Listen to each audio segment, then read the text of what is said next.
Hello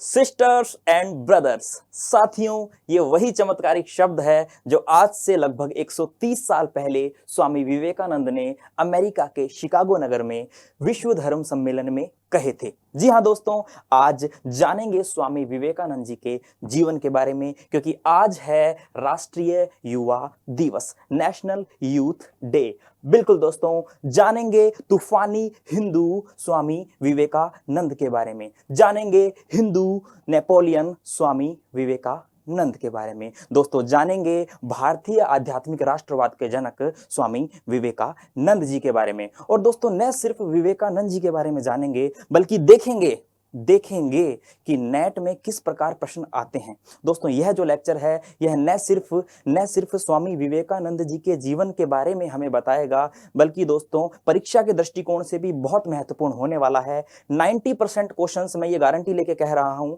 अगर किसी भी एग्जाम में आप बैठते हैं तो इसी पीपीटी में से आने वाले हैं। बिकॉज दोस्तों, सारा एरिया मैंने कोशिश करी है कवर करने की, चाहे आप पॉलिटिकल साइंस के हो, चाहे आप हिस्ट्री के हो, दोनों के लिए ही इंपॉर्टेंट है। ठीक है दोस्तों, तो आज जो है सबसे पहले आप सभी युवाओं के लिए सबसे इंपॉर्टेंट, सबसे महत्वपूर्ण जो संदेश है वह क्या है दोस्तों?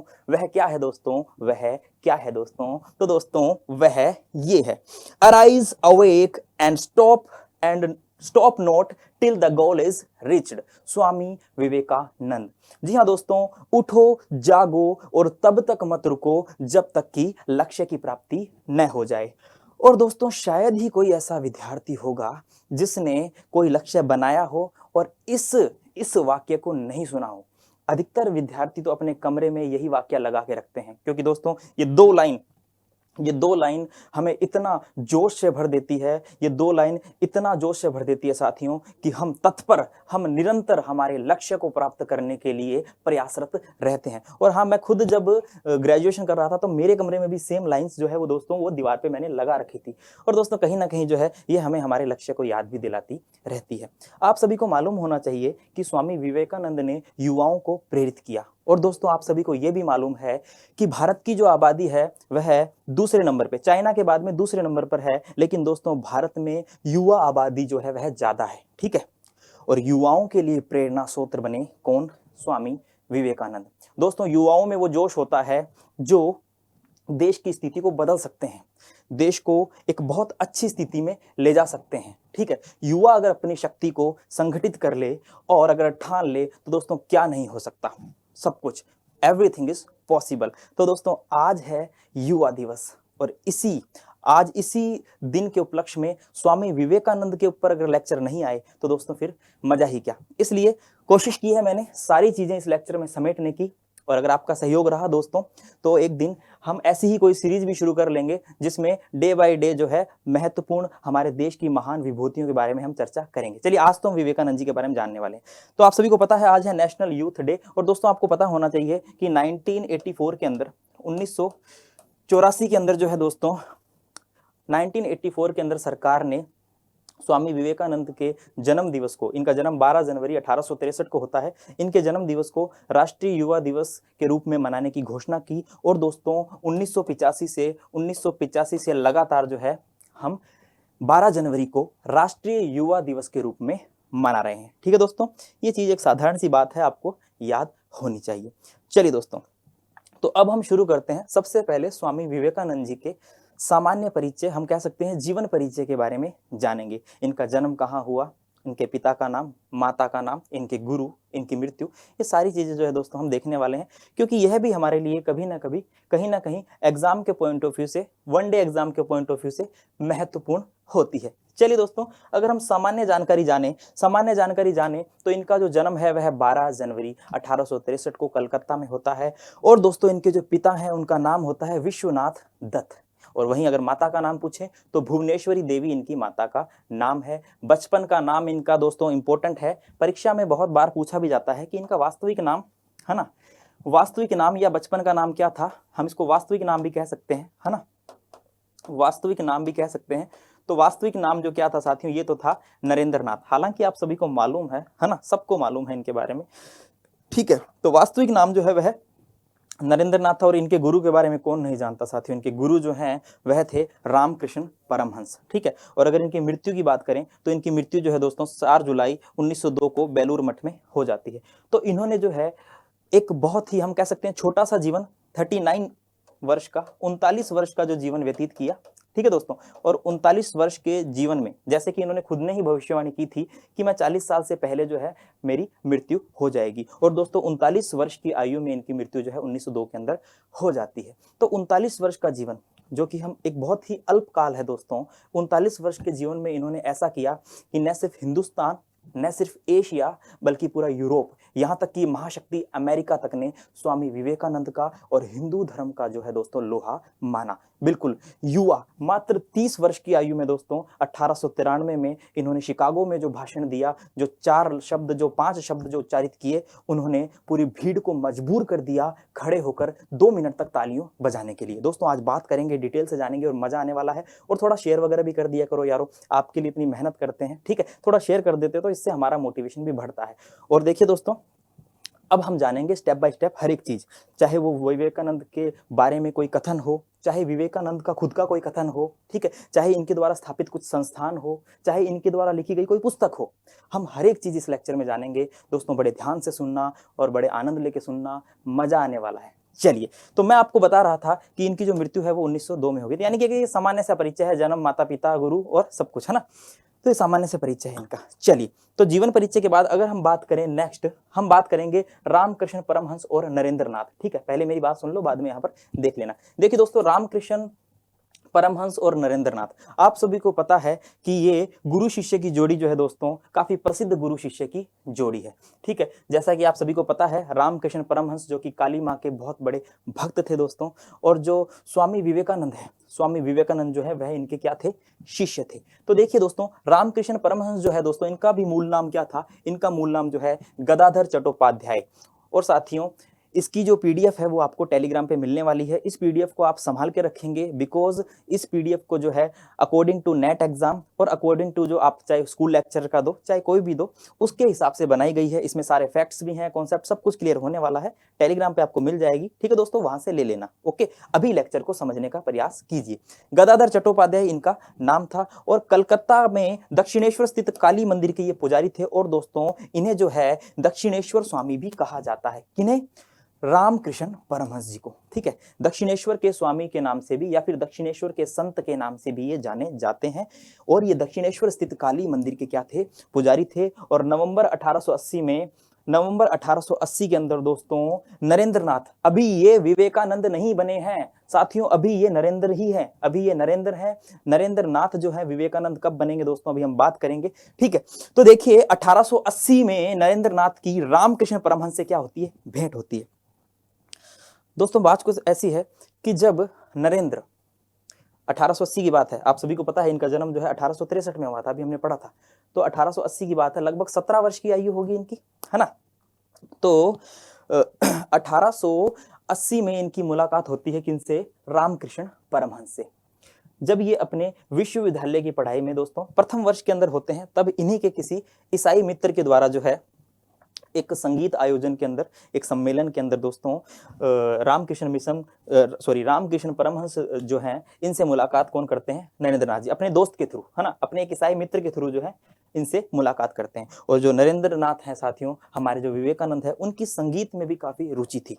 तो रामकृष्ण जी ने इन्हें कहा संगीत सुनाने के लिए, और विवेकानंद जी ने संगीत भी सुनाया। और दोस्तों बड़े ही मंत्रमुग्ध होकर रामकृष्ण जी ने संगीत भी सुना। और दोस्तों ऐसे ही जो है फिर मिलने का जो सिलसिला है इनका जारी रहा। और फाइनली जब 1886 के अंदर, 1886 के अंदर जब इनकी मृत्यु होती है दोस्तों रामकृष्ण जी की, तो मृत्यु के पश्चात जो है रामकृष्ण जी इन्हें जो है अपना ज्ञान देते हैं। और दोस्तों उसके बाद में स्वामी विवेकानंद के ऊपर ये जिम्मेदारी होती है कि मेरे गुरु द्वारा दिया गया ज्ञान जो है वो मैं पूरे संसार में जो है जिसका प्रचार प्रसार मैं करूंगा। अभी हम जानेंगे आगे। चलिए दोस्तों, तो देखते हैं, ये हमने जाना।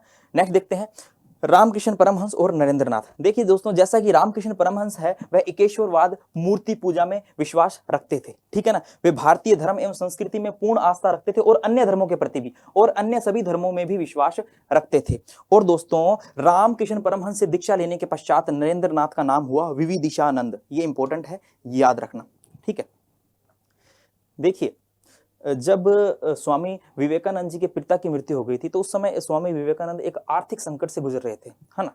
तो आर्थिक संकट से गुजर रहे थे और रामकृष्ण जी से इनका मिलना मिलाना होता रहता था, ठीक है। जैसे फर्स्ट ऑफ ऑल ये 1880 में मिले थे और उसके बाद में जो है दोस्तों ये मिलने चले जाया करते थे।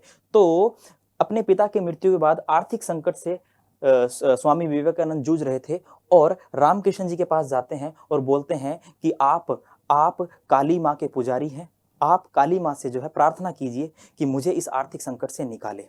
तो रामकृष्ण जी ने कहा कि ये प्रार्थना तो आप स्वयं ही कर लीजिए, है ना। आप खुद काली माँ से अगर ये प्रार्थना करेंगे तो माता प्रसन्न होगी।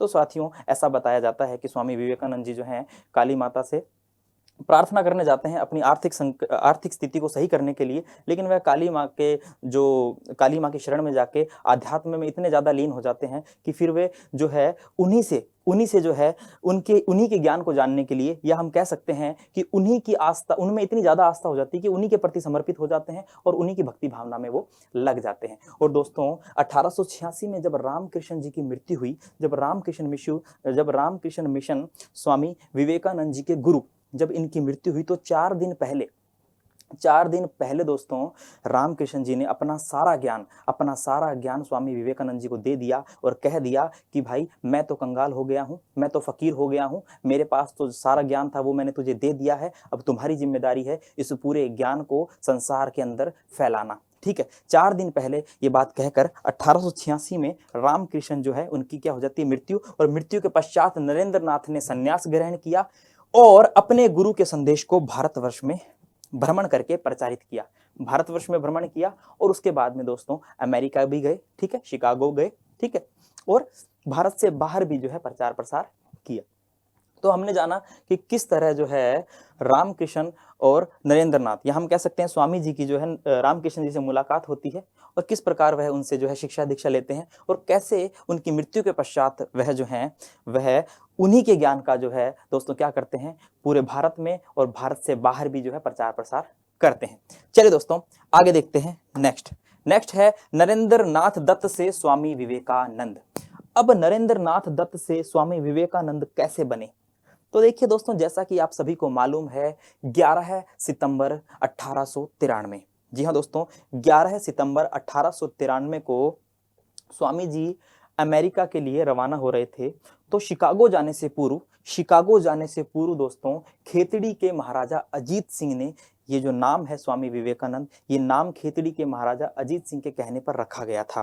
बिल्कुल, नरेंद्र नाथ दत्त 11 सितंबर 1893 ईस्वी को अमेरिका के शिकागो शहर में आयोजित विश्व धर्म सम्मेलन में हिस्सा लिया इन्होंने। और विश्व धर्म सम्मेलन में जाने से पूर्व खेतड़ी महाराजा अजीत सिंह, याद रखना एग्जाम में क्वेश्चन आता है, ठीक है, खेतड़ी महाराजा अजीत सिंह के सुझाव पर नरेंद्र नाथ ने नाम बदलकर स्वामी विवेकानंद नाम रखा। तो इस प्रकार जो है ये नरेंद्र नाथ जो है, नरेंद्र नाथ से पहले विविदिशानंद होते हैं और विविदिशानंद के पश्चात दोस्तों स्वामी विवेकानंद होते हैं। स्वामी विवेकानंद दोस्तों जिनके नाम में ही आनंद हो, विवेकानंद, ठीक है दोस्तों, यानी कि जिनके पास विवेक भी हो और जो आनंद में हो, विवेकानंद, ठीक है दोस्तों। ये नाम जो है, ये नाम सुझाया किन्होंने, ये नाम सुझाया महाराजा अजीत सिंह ने। चलिए, तो यहां से जो है उसके पश्चात इनका सफर शुरू होता है अमेरिका के लिए, शिकागो के लिए। चलिए दोस्तों बात करते हैं शिकागो में स्वामी जी का ओजस्वी भाषण। देखिए दोस्तों, ये तारीख थी क्या, जैसे कि मैं पहले भी बता चुका हूं, ये तारीख है 11 सितंबर 1893। और दोस्तों ये अखबार है 12 तारीख का, आपको नहीं दिख रहा होगा, मुझे दिख रहा है, ये अखबार है 12 सितंबर 1893। दोस्तों ये अखबार है द न्यूयॉर्क हेराल्ड करके, ठीक है। तो देखिए दोस्तों, स्वामी जी शिकागो में गए और यहां पर अपना ओजस्वी भाषण दिया। ऐसा कहा जाता है कि ये स्वामी जी जो हैं विवेकानंद जी पेनिसुलर जहाज से जो है बैठकर जाते हैं अमेरिका। और दोस्तों ऐसा बताया जाता है कि इस विश्व धर्म सम्मेलन में उन्हें बड़ी मुश्किल से एंट्री मिलती है। एक लेडीज है जिनका नाम है मिस हॉल के के प्रयासों से जो है इन्हें इस विश्व धर्म सम्मेलन में एंट्री मिलती है। और फाइनली जो है इन्हें बहुत कम समय दिया जाता है स्वामी विवेकानंद जी को कि चलिए ठीक है, कोई हिंदुस्तान से आए हैं कोई साधु, तो इन्होंने बोला हिंदुस्तान से आया हूं और हिंदुस्तान का नेतृत्व कर रहा हूं, मुझे भी मौका मिलना चाहिए, मुझे भी हिंदू धर्म के बारे में बोलने का मौका मिलना चाहिए। तो साथियों इन्हें मौका दिया गया और दोस्तों इन्होंने अपने भाषण की शुरुआत की और पहले ही जो शब्द थे वो शब्द थे brothers and sisters of America. और दोस्तों ये शब्द भले ही आपको आज सुनने में बहुत ही साधारण लगते हैं, लेकिन ये शब्द दोस्तों 1893 में अमेरिका वासियों के लिए साधारण नहीं थे, क्योंकि उनका मानना यह था कि ब्रदर्स एंड सिस्टर्स, आज तक तो हम लेडीज एंड जेंटलमैन सुनते आए हैं, लेकिन ये भाई और बहन का ब्रदर्स एंड सिस्टर कहकर ये कहना क्या चाहते हैं। लेकिन दोस्तों कहीं ना कहीं स्वामी विवेकानंद यही कहना चाहते थे कि पूरा संसार जो है वह एक है, वसुदेव कुटुंबकम की जो अवधारणा है दोस्तों उसे सिद्ध करना चाहते थे और कहना चाहते थे कि किसी में भी, चाहे वो उच्च वर्ग का हो चाहे वो निम्न वर्ग का हो, किसी में कोई भेद नहीं है, हम सब क्या हैं, भाई बहन है। और दोस्तों इतना सुनते ही देखिए दोस्तों, स्वामी जी ने अपने भाषण का प्रारंभ भाइयों और बहनों, ब्रदर्स एंड सिस्टर्स के संबोधन से किया। और इतना सुनते ही शिकागो के अंदर जो ये विश्व धर्म सम्मेलन था, इस हॉल के अंदर सभी जनता खड़ी हो गई और दोस्तों तालियां बजाने लगी और काफी लंबे समय तक तालियों की गड़गड़ाहट जो है सुनाई देती रही।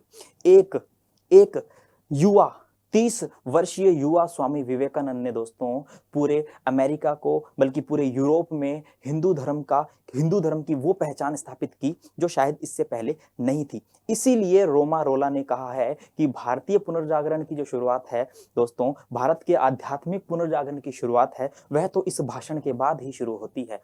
ठीक है दोस्तों, क्योंकि ये भाषण बहुत ओजस्वी था। चलिए दोस्तों, तो जो भी है, ये 11 सितंबर 1893 जो है इस दिन दोस्तों भाषण दिया गया था। और अगले ही दिन देखिए, आपको यहाँ पर दिख रहा है काफी भीड़ है, और अगले ही दिन अखबारों के अंदर विवेकानंद जी को कवर किया गया और बताया गया कि हिंदुस्तान के अंदर क्या बताया गया, न्यूयॉर्क हेरोल्ड के अंदर बताया गया कि हिंदुस्तान के अंदर धर्म प्रचारक भेजना मूर्खता है, मिशनरीज भेजना मूर्खता है, बिकॉज हिंदुस्तान में ऐसे महान विद्वान रहते हैं। ठीक है, इसके अलावा न्यूयॉर्क क्रिटिक करके एक अखबार है, उसमें भी कहा गया कि वैसे तो विश्व धर्म सम्मेलन में सभी के भाषण सराहनीय थे, लेकिन एक हिंदू साधु के आगे किसी का जोश टिक नहीं पाया, है ना, तारीफ की गई।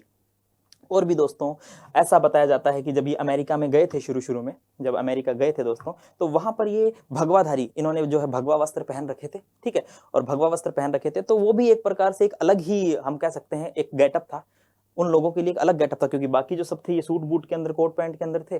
ठीक है, लेकिन यहाँ पर स्वामी जी जो है वो भगवा चोगा पहनकर आराम से जो है दोस्तों अमेरिका की भूमि पर विचरण कर रहे थे। तो वहीं जो लोग हैं वो कुछ उनके वस्त्रों के ऊपर कुछ कमेंट करने लग गए। तभी स्वामी विवेकानंद ने कहा, you are from the country where the tailor makes a man gentle and I am from the country where the character makes a man gentle. यानी कि तुम उस भूमि से हो जहां दर्जी आपको महान बनाता है, लेकिन मैं हिंदुस्तान की भूमि से हूं, मैं उस भूमि से हूं जहां हमारा चरित्र इंसान को महान बनाता है। और दोस्तों ये शब्द जो है इतने गहरे छाप छोड़ गए उनके दिलों में कि दोस्तों अमेरिका के जो ये लोग हैं, ये सारे के सारे स्वामी विवेकानंद के क्या हो गए, कायल हो गए, मुरीद हो गए दोस्तों।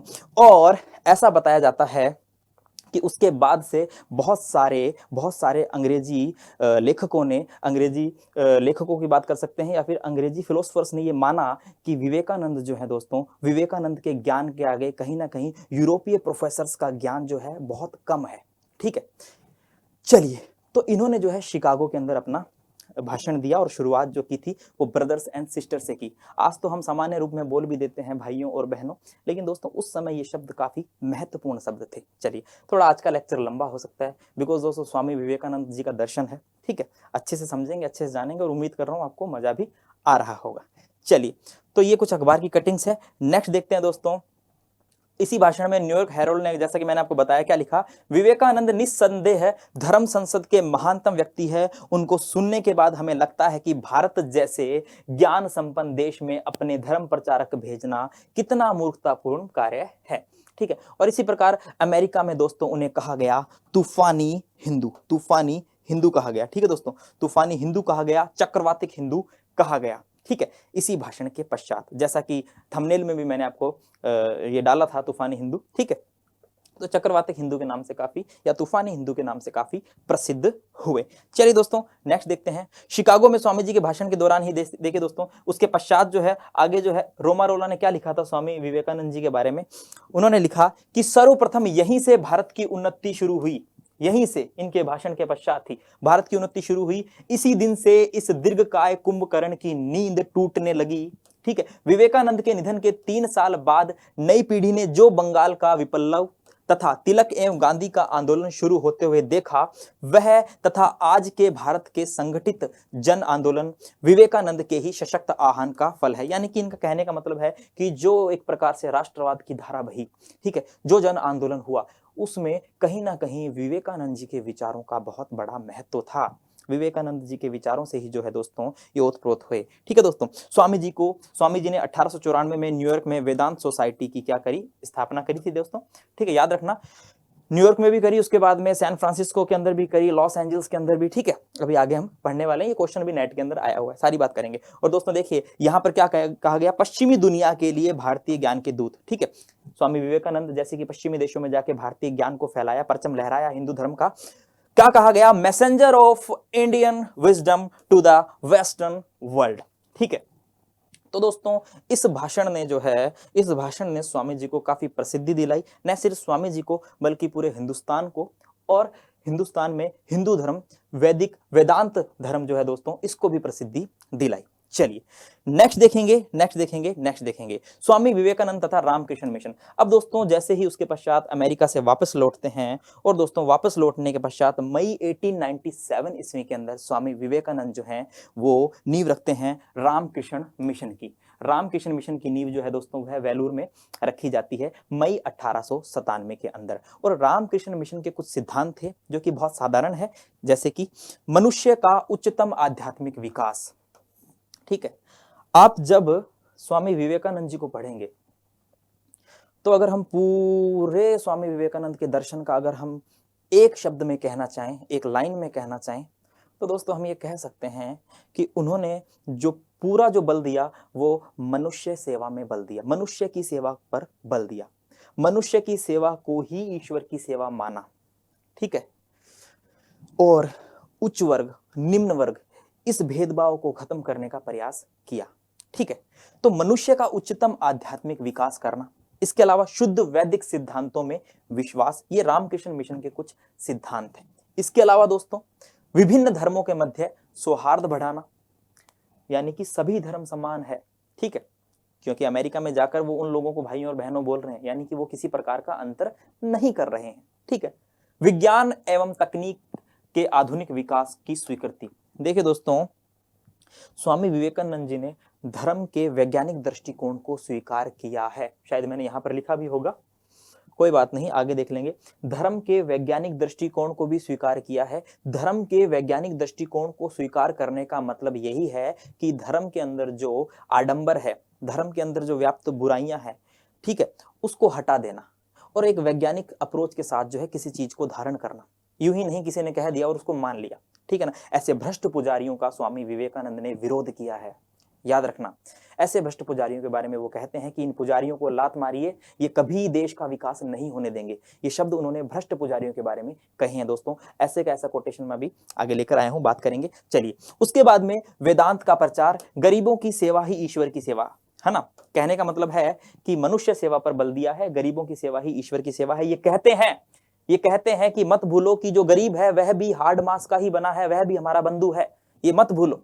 ठीक है, आगे देखिए दोस्तों, मूर्ति पूजा का ये समर्थन करते हैं। ठीक है, जैसे खुद भी जो है काली माँ के भी भक्त थे, जैसे कि इनके गुरु हैं वह भी काली माँ के भक्त थे। चलिए, ध्येय वाक्य की बात करें दोस्तों, रामकृष्ण मिशन का ध्येय वाक्य क्या था? ध्येय वाक्य था आत्मनो मोक्षार्थ जगत हिताय, यानी कि पहले स्वयं का मोक्ष, उसके बाद में जगत के हित। तो ये जो है क्या है, आत्मनो, ठीक है ना, आत्म मोक्ष और जगत हित के बारे में इन्होंने बात की है। इसका ध्येय वाक्य है ये वाला, याद रख लेना। ठीक है, उसके बाद में हम देखते हैं नेक्स्ट है स्वामी जी की दूसरी पश्चिम यात्रा। और इस दौरान दोस्तों ये 1899 ईस्वी की बात है। 1899 ईस्वी में स्वामी जी दूसरी बार अमेरिका गए तथा सैन फ्रांसिस्को, ठीक है, सैन फ्रांसिस्को में वेदांत सभा का क्या की स्थापना की। इसके अलावा दोस्तों लॉस एंजल्स में भी करते हैं, कहीं के बुक्स में नहीं भी मिलता है, लेकिन नेट के अंदर क्वेश्चन आया था तो उसमें लॉस एंजल्स, सैन फ्रांसिस्को और न्यूयॉर्क तीनों को ही जो है सही माना था। ठीक है, अभी हम बात करेंगे। कैलिफोर्निया में शांति आश्रम की स्थापना करी, ये इंपॉर्टेंट है आपके लिए। इसके अलावा 1900 के अंदर पेरिस के अंदर Congress of history of religion, ठीक है, धर्मों के इतिहास का सम्मेलन हुआ था, उसमें भी इन्होंने भाग लिया था। और दोस्तों आयरिश मूल की महिला मार्गेट नोबल जो कि दोस्तों हिंदुस्तान में सिस्टर निवेदिता के नाम से प्रसिद्ध हुई, वह जो है स्वामी विवेकानंद की शिष्य बनी और उन्होंने स्वामी विवेकानंद के जो ज्ञान है, जो उनके जो उपदेश हैं, उनका क्या किया, प्रचार प्रसार किया। तो ये भी आपको याद रखना है। मार्गेट नोबल जिन्हें सिस्टर निवेदिता के नाम से जाना जाता था, विवेकानंद की शिष्या बनी और रामकृष्ण मिशन के माध्यम से स्वामी जी के विचारों का प्रचार प्रसार किया। ठीक है दोस्तों, ये जो मार्गरेट नोबल है या जिन्हें हम कह देते हैं सिस्टर निवेदिता, ठीक है, सिस्टर निवेदिता ने दोस्तों स्वामी विवेकानंद को कंडेंस इंडिया कहा है, संघनित भारत कहा है, यानी कि पूरा भारत की झलक दिखाई देती है स्वामी विवेकानंद के अंदर।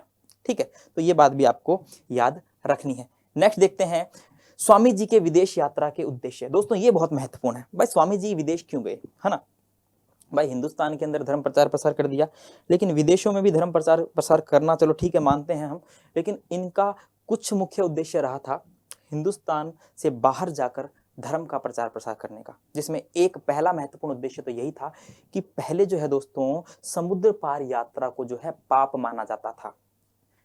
समुद्र पार जाना यानी कि स्वयं की आत्मा को दूषित करना, ऐसा माना जाता था। और इसके बहुत सारे हमारे पास उदाहरण भी है, पहले बात कर लें फिर आपको उदाहरण भी बताऊंगा। देखिए दोस्तों बहुत ही सटीक उदाहरण दूंगा, देखिए, जो कि एग्जाम में भी पूछे जाते हैं। चलिए देखिए, स्वामी जी के विदेश यात्रा के जो उद्देश्य क्या थे। नंबर 1 तो है भारतीयों के इस अंधविश्वास को तोड़ना कि समुद्र पार यात्रा, ठीक है, समुद्र यात्रा पाप है तथा विदेशियों के हाथ से अन्न जल ग्रहण करने से जाति का पराभाव हो जाता है। एक तो ये वहम था दोस्तों। बात है दिसंबर 2017 की, यूजीसी नेट का एग्जाम था और शायद वो लास्ट एग्जाम था जो ऑफलाइन हुआ था, है ना, लास्ट पेपर था जो ऑफलाइन हुआ था। और इससे पहले जो है पेपर ऑफलाइन ही होते थे, उसके बाद से जो है फिर ऑनलाइन होने लग गए। तो लास्ट पेपर था जो ऑफलाइन हुआ था, उसमें क्वेश्चन पूछा गया कि किस सूत्र में समुद्र पार यात्रा जो है वह पाप माना गया है, या जिसे समुद्र पार यात्रा जिसमें गलत बताई गई है। तो दोस्तों एक याद रखना, बोधायन, यहां मैं लिख देता हूं, बोधायन सूत्र ग्रंथ जो है, इसमें समुद्र पार यात्रा, क्या, समुद्र पार यात्रा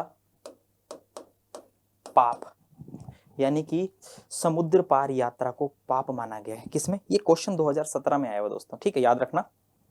दिसंबर वाला ही था जहां तक मैं सही हूं, लेकिन हाँ 2017 डेफिनेटली है फाइनल। इसके अलावा तो देखिए दोस्तों एक उदाहरण तो हमें ये मिल गया कि समुद्र पार यात्रा जो है वो पाप माना जाता था। इसके अलावा एक और उदाहरण है 1902 के आसपास का। आप सभी को मालूम होना चाहिए दोस्तों कि जब 1902 में इंग्लैंड में प्रिंस एडवर्ड सप्तम का राज्याभिषेक समारोह हो रहा था, तो उसमें जो है बड़े बड़े रईसों को बुलाया गया था। और यहाँ हमारे जयपुर से भी जो है सवाई माधो सिंह सेकंड, जयपुर से माधो सिंह सेकंड जो है वह भी इंग्लैंड गए थे। माधो सिंह, मैं उदाहरण दे रहा हूं इस बात के, माधो सिंह सेकंड जो है दोस्तों वो 1902 में कहां जाते हैं दोस्तों, सम्राट एडवर्ड सप्तम, रानी विक्टोरिया की मृत्यु के बाद में सम्राट एडवर्ड सप्तम के राज्याभिषेक में जाते हैं। ये चीजें काम आएगी, एग्जाम में आती है, राज्याभिषेक में जाते हैं। अब दोस्तों राज्याभिषेक में जाना है, इंग्लैंड जाना है, लंदन में, तो दोस्तों समुद्र पार तो करना ही पड़ेगा। और समुद्र पार करना यानी कि आत्मा को दूषित करना। और जो माधो सिंह सेकंड है, माधो सिंह सेकंड थोड़े धर्मपरायण भी थे, यानी धर्म के प्रति इनकी काफी आस्था थी और गंगा जल से काफी लगाव था। इन्होंने सोचा कि भाई साहब हिंदुस्तान से बाहर जा रहे हैं, कहीं धर्म से हमारा पतित ना हो जाए, ठीक है। तो इन्होंने क्या किया, इन्होंने दोस्तों बड़े बड़े चांदी के 2 पात्र बनवाए, बड़े बड़े चांदी के 2 पात्र, यानी कि जिनकी ऊंचाई लगभग 5 फुट 4 इंच थी। और जो लगभग 345 किलोग्राम के थे और जिनके अंदर लगभग 900 गैलन पानी, अगर हम लीटर में देखें तो लगभग 3,500 से लगभग 4,000 के बीच का, जो मोटा मोटा आंकड़ा बता रहा हूं, लीटर पानी जो है उसमें आ सकता था। बड़े बड़े चांदी के पात्र बनाए, ठीक है, बड़े चांदी के पात्रों का निर्माण कराया, ठीक है, और उन्हें अपने साथ ओलंपिया नामक जहाज के अंदर, क्या नाम था, ओलंपिया जहाज, ओलंपिया जहाज, ठीक है, इसको थोड़ा सही लिख देता हूं, ठीक है। तो जहाज का जो नाम था दोस्तों वो क्या था, ओलंपिया नामक जहाज था, ठीक है। और ओलंपिया नामक जहाज, और दोस्तों देखिए ऐसा बताया जाता है कि इन पात्रों को पहले तो जयपुर से बॉम्बे ले जाया गया, फिर बॉम्बे बंदरगाह से दोस्तों फिर ये लंदन के लिए रवाना हुए। और दोस्तों इनके अंदर गंगा जल भरा हुआ था। और दोस्तों ऐसा बताया जाता है कि जो जहाज जो रवाना हुआ था ओलंपियो, उसको भी पहले माधो सिंह सेकंड ने पूरी पूजा पाठ करी, पूरी अगरबत्ती वगैरह लगा के दोस्तों पूरे को जो है गंगा जल से धुलवाया, ताकि जो किसी भी प्रकार से हम विदेशी जल ग्रहण ना कर पाए, हम एकदम शुद्ध रहें, हम हमारे एकदम सही से रहें। और फाइनली ओलंपिया जहाज के अंदर बैठकर फिर ये लंदन गए थे, इतने बड़े बड़े पात्र। और दोस्तों आज भी ये जो पात्र हैं, आज भी ये पात्र जयपुर के सिटी पैलेस में पड़े हैं, ठीक है। ये बात मैं आपको क्यों बता रहा हूं, ये बात मैं आपको इसीलिए बता रहा हूं दोस्तों, भले ही आपको लग रहा होगा कि सर विवेकानंद से आप किस टॉपिक पर आ गए, लेकिन मैं ये बता रहा हूं कि उस समय की मंशा क्या थी, उस समय की सोच क्या थी, समुद्र पार यात्रा करना को कितना गलत माना जाता था, ठीक है। तो उसके कुछ उदाहरण, जैसे कि बोधायन सूत्र है, ठीक है, इसके अंदर माना गया गलत। इसके अलावा दोस्तों जैसे कि माधो सिंह सेकंड ने बताया, माधो सिंह सेकंड जब 1902 में जब जा रहे थे इंग्लैंड, ठीक है, राज्याभिषेक समारोह में, तब खुद उन्होंने जो है चांदी के पात्र बनाए और गंगा जल अपने साथ लेकर गए थे, ये उदाहरण है, ठीक है। तो स्वामी जी के विदेश यात्रा के उद्देश्य क्या थे, नंबर 1 इस अंधविश्वास को दूर करना, जैसे स्वामी जी तो जाकर आ भी गए और कुछ हुआ भी नहीं, है ना। और दूसरा, भारत के आध्यात्मिक विचारों और आदर्शों का पश्चिम देशों में प्रचार प्रसार करना, जो कि स्वामी जी ने बखूबी किया, बहुत अच्छे से किया, ठीक है। चलिए, तो ये थे इनके विदेशी यात्रा के उद्देश्य। स्वामी विवेकानंद के अगर विचार की बात करें दोस्तों, तो अभी हम जानेंगे कि समाज के प्रति उनके विचार क्या थे, उनका राजनीतिक दृष्टिकोण क्या था, उनका दार्शनिक दृष्टिकोण क्या था, थोड़ी थोड़ी बात हम करेंगे, बाकी सारी चीजें आपको पीपीटी में मिल जाएगी। देखिए, मूर्ति पूजा और बहुदेववाद में ये समर्थक थे, ठीक है। ईश्वर का साकार और निराकार दोनों रूपों को ये पूछते थे, यानी कि सैगुण, और हम बोलते हैं ना जिसके अंदर हम एक तो मूर्ति पूजा करते हैं, साकार करते हैं, निराकार यानी कि ईश्वर जो है सभी तरफ व्याप्त है, ठीक है। तो ये दोनों ही रूपों को मानते थे। विवेकानंद के चिंतन के 3 स्रोत थे, एक तो वेद और वेदांत, इन पर इन्होंने बल दिया, दूसरा रामकृष्ण परमहंस से इन्होंने शिक्षा ग्रहण की थी, ठीक है, और तीसरा इनका स्वयं का भी कुछ जो है अनुभव रहा था, ठीक है।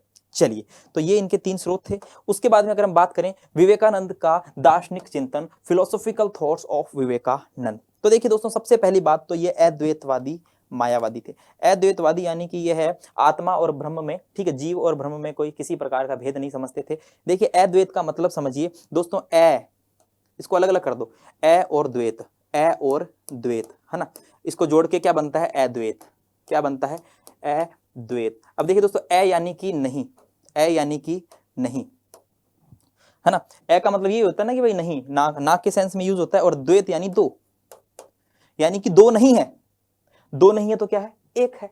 कौन दो नहीं है, यानी कि आत्मा, आत्मा मान लो, या आत्मा और ब्रह्म, ये एक ही है ना, यानी ब्रह्म जो सृष्टि का मूल है, यानी कि आत्मा और ब्रह्म, जीव और ब्रह्म एक ही है, अलग अलग नहीं है, अद्वैत, ठीक है, दो नहीं है, एक ही है। तो अद्वैत मायावादी थे। उनका विश्वास था कि अंतोदगत्वा सब जीव ब्रह्म ही है, यानी सब एक ही है, ठीक है, ब्रह्म ही सर्वोच्च सत्ता है। उनके अनुसार वेदांत का आदर्श मनुष्य के सच्चे स्वरूप को जानना है। बार बार बोल रहा हूं, मनुष्य मनुष्य मनुष्य, यानी कि पूरा फोकस किस पर था, मानव सेवा पर, पूरा फोकस मानव सेवा पर था, कि कोई इंसान भूखा ना रहे, कोई इंसान शोषण का शिकार ना हो, किसी इंसान, कोई भी इंसान जो है वो भेदभाव नहीं सहन करे, उसके साथ भेदभाव ना हो, उसको सभी अवसर जो है मिले, यानी कि पूरा जो इनका फोकस था वह मानव सेवा पर था। दोस्तों आज युवा दिवस है, ठीक है, और युवाओं के लिए प्रेरणा स्रोत थी। चलिए याद रखना, जो लोग भूखे मर रहे हैं उनकी रक्षा ही वेदांत का सार है, ठीक है। अगर आपको वेदांत का सार जानना है अकॉर्डिंग टू स्वामी जी, तो दोस्तों भूखे लोगों की सेवा करो, इसी में जो है ईश्वर की सेवा है, इसी में आपका हित है। चलिए, वे कहते थे रोटी रोटी, क्या कह रहे हैं, रोटी रोटी, मैं उस ईश्वर में विश्वास नहीं करता जो मुझे इस संसार में रोटी नहीं दे सकता।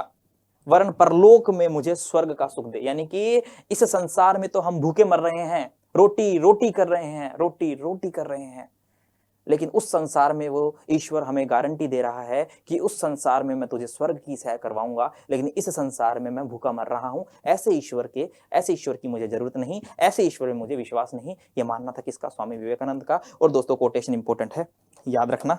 ये जितनी कोटेशन लेके आया हूं एग्जाम में आती है, ठीक है, याद रखना।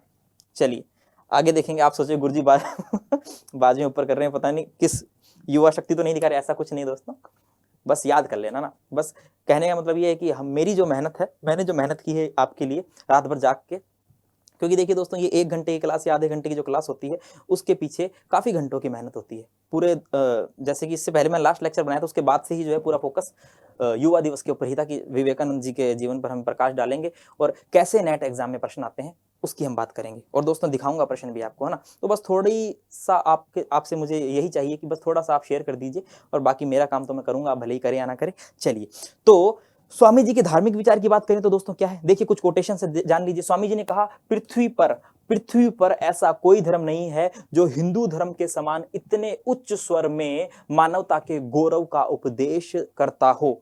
यहां पर भी मानवता आ रही है, यहां पर भी दोस्तों मानवता आ रही है। जो धर्म विधवाओं के आंसू पोंछने में, ये देखिए दोस्तों ये बात हो रही है, धार्मिक विचार है। जो धर्म विधवाओं के आंसू पोंछने में और अनाथ के मुंह में रोटी का टुकड़ा डालने में विश्वास नहीं करता, वह धर्म नहीं है। कहीं ना कहीं फिर मानव की सेवा इसके अंदर हमें दिख रही है। कोई भूखा ना रहे, कोई दुख में ना रहे, ठीक है। एक ऐसे हिंदुस्तान की छवि अपने मस्तिष्क में बनाकर चलते थे स्वामी विवेकानंद जी, ठीक है दोस्तों। चलिए, जो भी है ये कोटेशंस हैं, याद रख लेना, आपके काम में आने वाले हैं। बहुत बार एग्जाम में आते हैं, और अभी आप पढ़ोगे उसके बाद में एग्जाम दोगे तो आपको भी पता चल जाएगा। देखिए मेरा तो एक्सपीरियंस है, लेकिन अगर आपको ऐसा लग रहा है कि नहीं है तो कोई बात नहीं, एग्जाम आने वाले हैं। अभी मार्च में भी आएगा, और आगे भी जून और दिसंबर में इस साल जो है 3 एग्जाम होने की बात कर रहे हैं। तो देखिए क्या होता है। चलिए, मनुष्य बनो, पुजारियों को लात मार दो, क्योंकि वे सदैव उन्नति के विरोधी हैं, क्योंकि वे कभी नहीं सुधरेंगे। इनका मतलब जो है वह भ्रष्ट पुजारियों से है, ठीक है। अच्छे लोग भी होते हैं, देखिए दोस्तों अच्छे और बुरे साथ साथ चलती है, अच्छाइयां और बुराइयां, है ना। जहां कुछ अच्छे हैं वहां बुरे भी हैं, बुरों की वजह से अच्छे भी जो है उन पर भी दाग लग जाता है। यहाँ बात ये भ्रष्ट पुजारियों की कर रहे हैं, जो समाज में उन्नति का क्या करते हैं, विरोध करते हैं, ठीक है। चलिए, धर्म के प्रति विवेकानंद का जो दृष्टिकोण है वह वैज्ञानिक और बुद्धिवादी था। दोस्तों वैज्ञानिक दृष्टिकोण और बुद्धिवादी दृष्टिकोण का मतलब यह है कि हमें आंख बंद कर कर विश्वास नहीं करना है किसी चीज पर, हमें लॉजिकली भी सोचना है, ठीक है। तर्क की कसौटी पर हमें हर एक चीज को परख कर देखना है। इसी को हम कह सकते हैं धर्म की वैज्ञानिक और बुद्धिवादी दृष्टिकोण, कि हमें जो है हर चीज का एक एनालिटिक करके, ऐसे ही नहीं किसी ने कह दिया कि हाँ ये गुलाब नहीं ये गेंदा है तो उसको गेंदा मान लिया, नहीं। हर एक चीज का हमें एक वैज्ञानिक दृष्टिकोण, एक बुद्धिवादी दृष्टिकोण अपनाना जरूरी है। ये मानना था स्वामी विवेकानंद का, और कहीं ना कहीं बहुत सही भी है, ठीक है दोस्तों। इससे क्या होगा, इससे धर्म में जो व्याप्त अंधविश्वास है वे दूर होंगे, है ना। धर्म में व्याप्त अंधविश्वास दूर करने में काफी सहायता मिलेगी। चलिए नेक्स्ट देखते हैं। नेक्स्ट है स्वामी विवेकानंद जी के राजनीतिक विचार। देखिए दोस्तों स्वमी विवेकानंद कोई राजनीतिक दार्शनिक नहीं थे।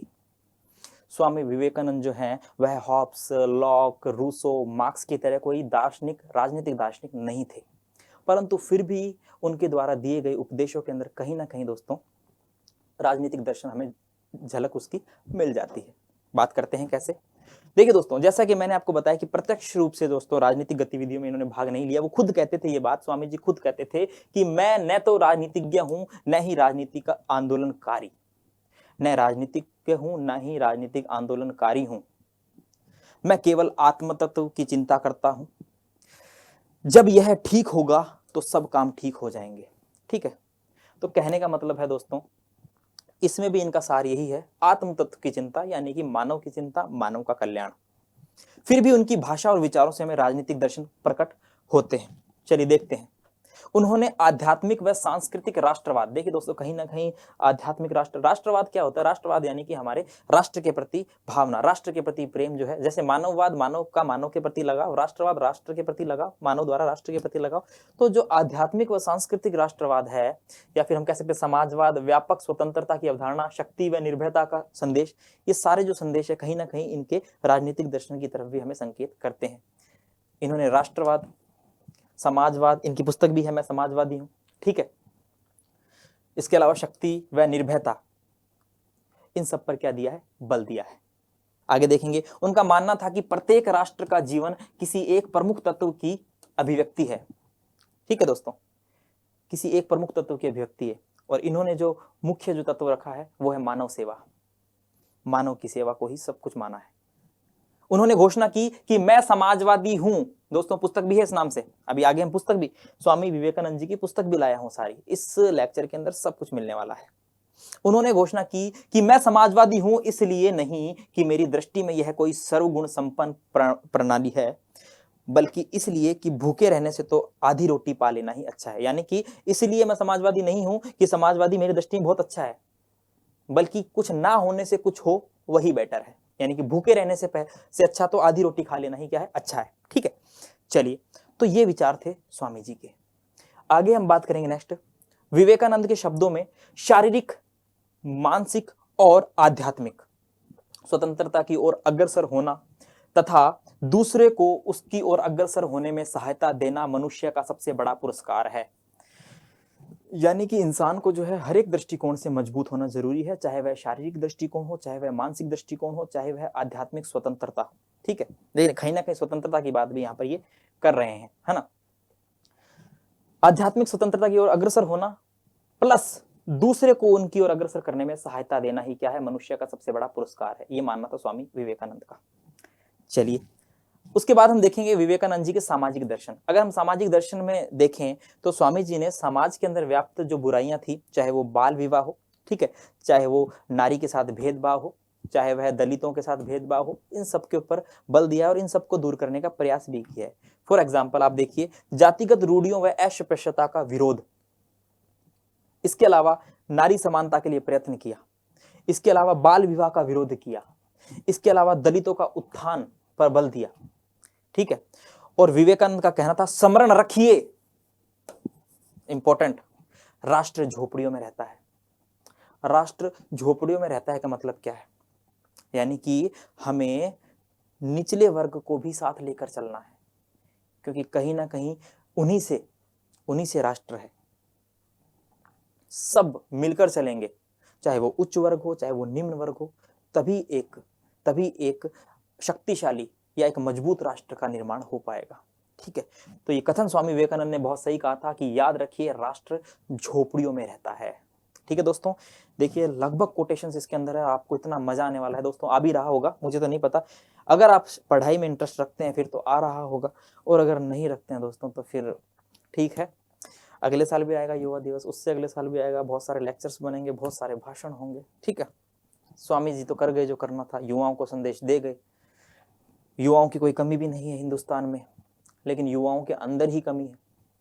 सबकी बात नहीं कर रहा, लेकिन मोस्ट ऑफ जो युवा है वो अपनी एनर्जी को ऐसी दिशा में वेस्ट कर रहे हैं जहां पर जो है, देखिए दोस्तों ऐसा बताया जाता है स्वामी जी के बारे में। स्वामी जी ने एक बार ऐसा, अभी आपको एक कहानी सुनाऊंगा छोटी सी, तो ऐसा बताया जाता है कि स्वामी जी ने यही कहा था कि किसी ऐसे काम में अपनी ऊर्जा को नष्ट मत कीजिए, ठीक है, जिसका कोई अच्छा परिणाम न हो। फॉर एग्जाम्पल ऐसा बताया जाता है कि एक बार स्वामी जी को, पूरी स्टोरी तो मुझे याद नहीं है, लेकिन हाँ मोटा मोटा सार मैं आपको बता सकता हूँ कि ऐसा बताया जाता है कि एक बार स्वामी जी को कोई नदी पार करनी थी, ठीक है, और नदी पार करने के लिए वह किसी नाव का इंतजार कर रहे थे कि कोई नाव आए और मुझे नदी के उस पार पहुंचा दे। और वही नदी के किनारे एक साधु जी जो है वो क्या कर रहे थे? तपस्या कर रहे थे। साधु जी आते हैं स्वामी जी के पास और पूछते हैं भाई क्या हुआ, क्या समस्या है? तो स्वामी जी बोलते हैं मुझे नदी पार करनी है। तो साधु बोलता है कि ये नदी तो मैं इसके ऊपर से चलकर पार कर सकता हूँ, मेरे में इतनी शक्ति है कि मैं जल के ऊपर चल के पार कर सकता हूँ। तो स्वामी जी ने बोला कि आपने ये कैसे किया, आप ये कैसे कर सकते हैं? तो साधु ने बोला भाई 20 वर्ष तपस्या की है, 20 वर्ष तपस्या का फल है कि मैं पानी के ऊपर चल सकता हूँ। स्वामी जी ने कहा आपने 20 वर्ष बर्बाद किए हैं। ये 20 वर्ष अगर आप किसी ढंग के काम में लगाते, जो काम 5 मिनट में ये नाव करवा सकती है, आपने उस काम के लिए 20 वर्ष अपना समय बर्बाद किया। ये काम तो ये नाव भी कर सकती है। तो कहने का मतलब है कि ऐसे कहने का मतलब है दोस्तों कि ऐसे किसी भी कार्य में अपना समय बर्बाद नहीं करें जिसका कोई परिणाम ना हो। ठीक है, अगर आपका पढ़ाई में मन लगता है तो बहुत अच्छी बात है, अगर नहीं लगता है तो दोस्तों पढ़ाई के अलावा भी बहुत कुछ है, बहुत कुछ है। माइकल जैक्सन डांस करके फेमस हो गए, पिकासो, ठीक है, राफेल है, माइकल एंजेलो है, ये अपनी चित्रकारी के, लियोनार्डो दा विंची है, चित्रकारी से फेमस हो गए, कोई एक्टिंग से हो गया, कोई सिंगिंग से हो गया। ठीक है, तो कहने का मतलब है हर चीज में स्कोप है, कोई ड्राइंग से, कोई पेंटिंग, हर चीज में स्कोप है, बशर्ते कि आप पूरी शिद्दत से उस काम को करें। जरूरी नहीं है कि पढ़ाई में अगर किसी के कहने पर जबरदस्ती पढ़ रहे हैं दोस्तों तो कभी आउटपुट नहीं आएगा, अगर अपने मन से पढ़ रहे हैं तो आउटपुट आएगा, डेफिनेटली आएगा। अदरवाइज मेरा यही मानना है, मैं खुद क्लास में बच्चों को यही कहता हूँ कि आप 24-25 साल के युवा हो, ठीक है, अगर मन लग रहा है तो अच्छी बात है, पढ़ो, नहीं लग रहा है तो जिसमें मन लग रहा है वो करो जो अच्छा हो। ठीक है, भले ही समाज आपका विरोध करेगा कि ये क्या कर रहा है, लेकिन एक दिन अगर आपको विश्वास है कि आप उसमें कुछ अच्छा कर जाएंगे तो दोस्तों फिर समाज से भी नहीं डरना है, आप अपने काम पर फोकस करो। दुनिया में जितने भी आविष्कार हुए हैं उन सभी आविष्कारों को पहले किसी ना किसी ने मूर्ख ही कहा है कि ये मूर्ख है, ऐसा हो ही नहीं सकता, ये नहीं हो सकता, लोग आदमी हवा में, राइट ब्रदर्स ने जो है हवा में उड़ा दिया हम लोगों को, है ना। इससे पहले तो लोग सब कुछ असंभव मानते थे ना, ये बल्ब जल रहा है सब कुछ, मतलब ये सारी जो टेक्निक है कहीं ना कहीं लोगों को पागल कहा गया, कुछ ना कुछ कहा गया, लेकिन उन्होंने सिद्ध किया बिकॉज उन्हें विश्वास था। तो मेरा कहना यही है युवाओं को कि जिस काम में मन लगे वो काम करो, बशर्ते कि वो काम अच्छा हो, राष्ट्र के हित में हो, ठीक है, जिससे किसी ना किसी का विकास और उन्नति हो, लोगों का कल्याण हो। ठीक है, चलिए, क्योंकि यही एनर्जी है, अगर आप इस एनर्जी को अगर एक दिशा में लगाकर पूरा फोकस करोगे दोस्तों, तो वो कहते हैं ना कि अगर सूर्य की किरणों को भी लेंस के माध्यम से एक ही दिशा में लगाया जाए तो कागज भी जल जाता है। ठीक है, और अगर एनर्जी ऐसे बिखरी बिखरी जाएगी तो फिर कुछ नहीं होने वाला है। चलिए दोस्तों, तो टॉपिक पर आते हैं, है ना। तो हम स्मरण रखिए कि राष्ट्र जो है वह झोपड़ियों में रहता है, विश्व में एक ही ईश्वर है जिसमें मुझे आस्था है, वह ईश्वर सब जातियों में दीन तथा दरिद्र लोग हैं। अब देखिए दोस्तों, अल्टीमेटली अगर आपको मैं कह रहा हूं, अगर अल्टीमेटली अगर स्वामी विवेकानंद जी की एक झलक दिखानी हो एक लाइन में तो कह सकते हो कि मानव सेवा, दरिद्र दलितों का उत्थान, यहां पर भी दीन तथा दरिद्र लोगों के प्रति इनका जो है झुकाव देखने को मिलता है। चलिए आगे देखेंगे, नेक्स्ट है स्वामी जी के कुछ प्रमुख कथन। दोस्तों ये कुछ प्रमुख कथन है जो कि एग्जाम में आए हुए हैं, याद रखना। देखिए क्या क्या कथन है। भारतीय धर्म के पतन पर उन्होंने कहा, वेरी इंपॉर्टेंट कथन दोस्तों, याद रखना, हमारे धर्म रसोई घर है, हमारे भगवान खाना बनाने के बर्तन में है, यह कथन इंपॉर्टेंट है। इसके अलावा जब तक देश में लाखों लोग भूखे तथा अज्ञानी है, मैं ऐसे प्रत्येक व्यक्ति को देशद्रोही समझूंगा जिन्होंने उनकी मेहनत की कमाई से शिक्षा ग्रहण की पर उनकी परवाह नहीं करते। आज हम भी किसी ना किसी की कमाई से ही शिक्षा ग्रहण करते हैं, वो हमारे भाई बहन, वो हमारे माता पिता हो सकते हैं, हमारे बड़े भाई हो सकते हैं, बड़ी बहन हो सकते हैं, ठीक है ना, हमारे जो है कोई भी हमारे जो गार्जियंस हो सकते हैं जिनके पैसों से हमने पढ़ाई करी, लेकिन हम पढ़ाई करके हम इतने सक्षम हो गए, हम इतने विकसित हो गए और वो आज भी उसी कंडीशन में, तो कहीं ना कहीं आपकी इसमें गलती है। ठीक है ना, वो कहते हैं ना कि गरीब घर में जन्म लेना पाप नहीं है, लेकिन गरीब ही मर जाना पाप है। ठीक है ना, और ये भी कहते हैं कि अगर आपके माँ बाप गरीब होते हैं दोस्तों तो उसमें उनकी कोई गलती नहीं है, लेकिन अगर आपके माँ बाप गरीब ही स्थिति में रह जाते हैं, गरीब ही स्थिति में इस दुनिया से विदा हो जाते हैं, तो उसमें आप ही की गलती है, क्योंकि आपने ऐसा कुछ प्रयास नहीं किया। तो दोस्तों प्रयास कीजिए, प्रयासरत कीजिए, 2 कदम आप बढ़ाइए, 2 कदम हम बढ़ाते हैं और मिलकर जो है दोस्तों मंजिल को हासिल करेंगे। और जिसका इतिहास में रुचि है तो इतिहास अकेडमी उसके लिए बेस्ट प्लेटफॉर्म है, मुझ पर विश्वास कीजिए, किसी भी एक टीचर पर विश्वास कर सकते हो आप, बस विश्वास करना जरूरी है। ठीक है ना, मैं ये नहीं कहता मुझ पर करो, आप किसी पर भी करो, लेकिन एक इंसान पर विश्वास करना जरूरी है। ठीक है, एक इंसान, एक किताब विश्वास करना जरूरी है, 10 किताबें पढ़ोगे कुछ नहीं होगा, एक चीज पर विश्वास रखोगे तो दोस्तों होगा, जरूर सफलता मिलेगी। चलिए, तो ये थे उनके कथन। इसके अलावा, मेरे बंधुओं यह मत भूलो, निचले वर्ग के लोग, गरीब, अशिक्षित, मोची तथा सफाई करने वाले तुम्हारे ही हार्ड मास हैं, तुम्हारे ही बंधव है। दोस्तों ये एग्जाम में आया हुआ है, ये एग्जाम में एज इट इज पूछा गया कि ये कथन किसके हैं, शायद 2012 में आया होगा, 16 में, अभी लाया हूं मैं, आया हुआ है, ये इंपॉर्टेंट है। ठीक है, तो देखिए हम न सिर्फ विवेकानंद जी के बारे में जान रहे हैं, न सिर्फ हम उनका बर्थडे सेलिब्रेट कर रहे हैं ऐसे, बल्कि हम एग्जाम की भी साथ साथ तैयारी कर रहे हैं, है ना। कोई भी लेक्चर ऐसा नहीं होगा जिसमें दोस्तों एग्जाम के बारे में पॉइंट ऑफ व्यू से नहीं रखा जाए, एग्जाम के बारे में सब रखा जाएगा। भारत की एकमात्र आशा जनता से है, उच्च वर्ग शारीरिक एवं नैतिक रूप से मृत है। देखिए उच्च वर्ग शारीरिक एवं नैतिक रूप से मृत हैं, भारत को पुनः एक होना होगा तथा अपनी शक्ति से पूर्ण विश्व को विजित करना होगा। कहने का मतलब है, ये कह रहे हैं कि उच्च वर्ग जो है वह शारीरिक और नैतिक रूप से मृत हैं। ये दरिद्र लोगों के उत्थान की बात कर रहे हैं, दलितों के उत्थान की बात कर रहे हैं। ठीक है ना, चलिए, तो लोगों को संगठित करने का क्या कर रहे हैं, प्रयास कर रहे हैं। कमजोरी पाप है, जैसे कि इन्होंने शक्ति और निर्भय की बात की, हमने इनके राजनीतिक विचारों फिलोसफी में पढ़ा। तो ये क्या कह रहे हैं, कमजोरी पाप है, कमजोरी मृत्यु है, हे भगवान हमारा राष्ट्र कब स्वतंत्र होगा, कब स्वतंत्र होगा, है ना।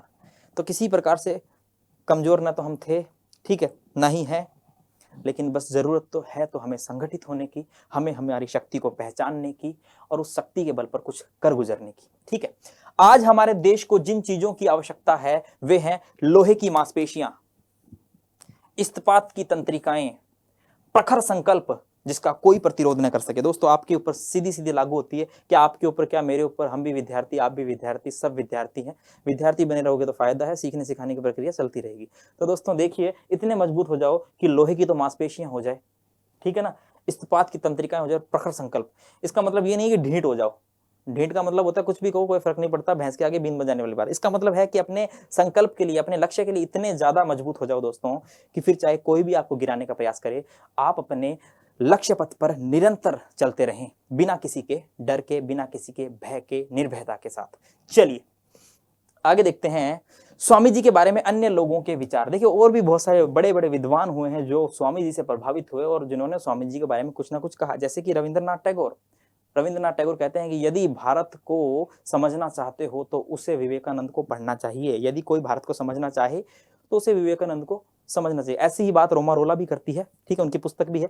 आगे देखिए, सुभाष चंद्र बोस ने स्वामी विवेकानंद को आधुनिक राष्ट्रीय आंदोलन का क्या कहा है, आध्यात्मिक पिता कहा है। विलियम जेम्स ने इन्हें क्या कहा है, स्वामी विवेकानंद को इन्होंने मानवता का सम्मान, एन ऑनर ऑफ ह्यूमैनिटी, ठीक है, ये कहा है। इसके अलावा वैलेंटाइन शिरोल ने क्या कहा है, विवेकानंद के उद्देश्य को राष्ट्रीय आंदोलन का कारण माना है, ठीक है। कहीं ना कहीं पीछे रोमा रोला ने भी ऐसा कहा था कि असली जो क्रांति है, असली जो बंगाल, इनकी मृत्यु के बाद जो 3 साल बाद जो बंगाल ने जो विप्लव देखा, उसमें कहीं ना कहीं जो है स्वामी विवेकानंद के विचार भी उससे क्या थे, प्रभावित थे। और दोस्तों ऐसा बताया जाता है कि 1897 के बाद में अमेरिका के अंदर जो क्रांतियां हुई, उन क्रांतिकारियों, वो जो क्रांतिकारी थे वो कहीं ना कहीं विवेकानंद जी के विचारों से प्रेरित थे। उनके पास कहीं ना कहीं या तो विवेकानंद जी की तस्वीर थी या उनके द्वारा दी गई विचारधारा थी, और उसी से प्रभावित होकर वह भी क्या कर रहे थे, आंदोलन कर रहे थे। तो इनका प्रभाव जो है काफी पड़ा पश्चिमी देशों पर भी और हिंदुस्तान पर भी। चलिए दोस्तों आगे देखते हैं, विवेकानंद जी के उपनाम की अगर हम बात करें तो देखिए दोस्तों, नेपोलियन, हिंदू नेपोलियन कह देते हैं इनको, भारत का आध्यात्मिक नेपोलियन भी कह देते हैं, तूफानी चक्रवाती हिंदू भी इनको कह देते हैं, ठीक है, बंगाल की क्रांति का रूसो भी कह देते हैं, और भारतीय आध्यात्मिक राष्ट्रवाद का जनक भी कह देते हैं। ये इंपॉर्टेंट है दोस्तों, ये भी इंपॉर्टेंट है, एग्जाम में आते रहते हैं, ठीक है। और इसके बाद अगर हम बात करें नेक्स्ट, विवेकानंद की रचनाएं सारी इंपॉर्टेंट है। वैसे तो आपको 3-4 रचनाएं तो याद है, कर्मयोग, राजयोग, ज्ञान योग, लेकिन और भी बहुत सारी रचनाएं दोस्तों जो एग्जाम में आ सकती है, स्पेशली नेट एग्जाम में आती है। फिर आप बोलते हो कि हमने सुना ही नहीं, है ना। तो देखिए दोस्तों, कर्मयोग है, राजयोग है, इसके अलावा ज्ञान योग है, मैं समाजवादी हूँ, ये इनकी महत्वपूर्ण पुस्तक है, और पतंजलि की योग सूत्र पर टीका है,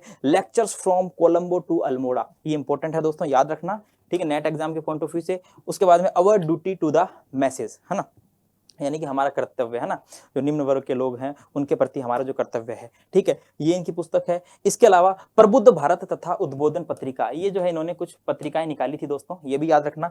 द ईस्ट एंड वेस्ट, ठीक है ना, पश्चिम और पूर्व, ठीक है, पूर्व और पश्चिम जो है, इस नाम से इनकी पुस्तक है, the East and the waste.